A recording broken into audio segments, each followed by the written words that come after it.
Курыкмак. Нәрсә ул? Тәкәрлек. Хәбир Ибраһимовның ялгыз тәкәрлек әсәре буенча куелган телефильмдагы озын шәчле Рамазанны тамашачылар яхшы хәтерлидер. Тик бу ролен Азат Зарипов үзе уңышлы дип санамый. Ныклап әзерләнмичә, әсәрне аңлап бетермичә төштем ди. Ә инде Гаяз Исхакыйның Зөләйха әсәрен төшергәндә бөтенләй башкача карый. Милләтнең фаҗигасын күрсәткән фильмда рухани ролен уйнаганчы шактый өйрәнергә, әзерләнергә туры килә. Гиләзетдин хәзрәт. Сез нигә христиан Василийны мөселман зиратына күмдердегез? Bir atna boyu şirkevga yirdim. Kırıda basıp tırıp, batuşkalarının neşe gittirip, okuganların, neşe gittirip tınlaganların. Азат Зарипов бик итагатьле, ачык кеше. Тик аның белән очрашып сөйләшеп утырырга вакыт табу гына җиңел түгел. Я ул кайдадыр спектакль куя, я укытуда, яки берәр районда төрле фестивальләрдә жюрилык итә. Азат Зарипов 1970 елның 26 августында Орча районы Яңа Кенәр авылында туган. 3 балалы гаиләдә иң типшеге, бердән-бер малай. Benim әни бик иртә китте, 54 yaşında. Әтием 73-тә вафат булды инде. Алар Минем әтием кичкенә вакытта безне теге руслар әйтмешләр, балавит итмә бер кашанда. Аның яшьлеге авыр 90-нчы елларга туры килә. Яшәү өчен көрәш заманасы. Танышларының күбесе гомерен начар тәмамлый. Ә Азат Зариповны спорт һәм уку коткарып кала. Гомумән, китап аның гомерлек юлдашы. Шулай да иҗатка килгәнче Пермдәге хәрби училищега керә. Укырга кердем, экзаменнарны сдавать итне, көрәк тоттырып куйдылар. Без абит хәтле шыкырны казыйбыз. Абиттасы шул шакыр казыган шакырны күмәбез. Шулай итеп ярты ай буе bütün документларны калдырдым да, ул вакытта паспорт кирәкмидер. Поездга билет алдым да, акчам булса, утырып кайтып биттем. Мин утырып кайтып биттем дә, яңадан мәктәптә яңа аттестат эшләделәр.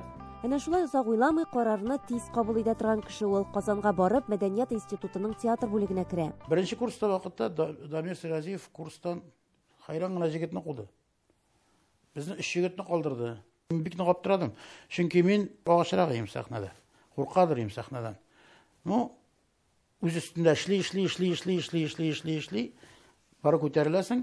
Укыганда ук Фәрит Хәбибуллинның яңа ачкан театр студиясында уйный башлаган. Иң беренче спектакльләрендә шунда куйган. Беренче спектаклем минем "Әй син исәнме, әйт здравствуй" Геннадий Мамлинның Сәйд Шакуров тәрҗемәсендә шуны куйдым мин.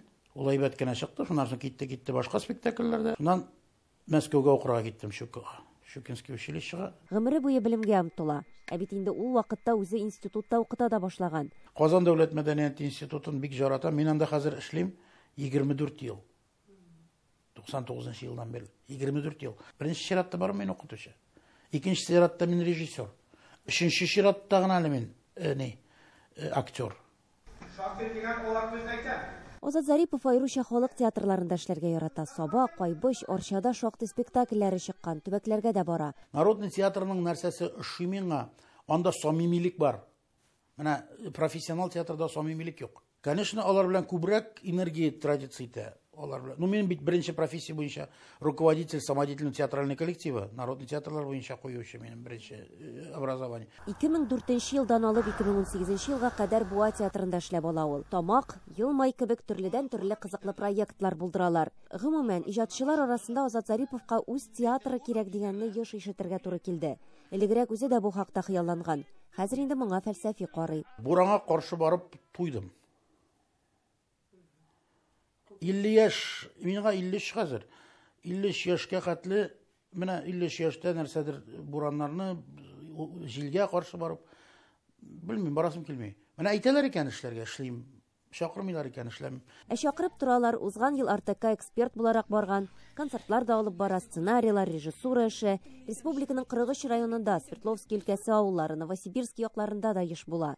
Соңгы арада фольклор белән бик кызыксына. Мин нәрсәгә юлларга күчендем? Эстрадага түгел, мин юллага. Алар югалып бара.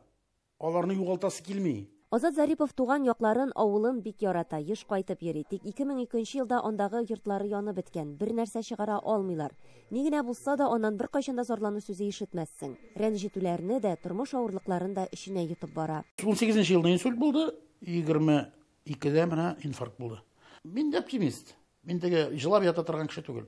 Эшлим икән, сразу эшлим, мин чыгып, мин өйдә ята торган кеше түгел. Өйдә ята алмыйм мин.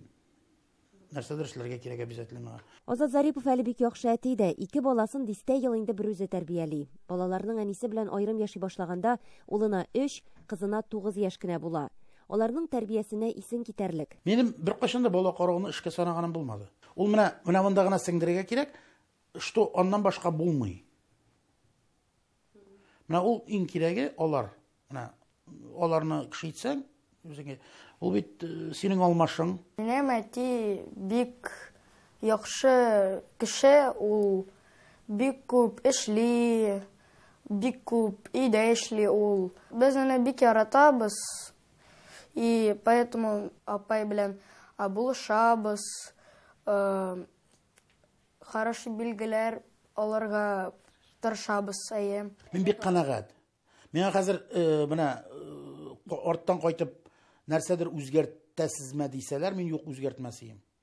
Тынгысыз Азат Зариповның тормышы кайный, бу көннәрдә ул өр-яңа пьеса язуын төгәлләп килә. Быел Мәдәният институтында да төркемен чыгарып, яңа курс җыячак. Эльвира Хөснетдинова, Татарлар, Казан.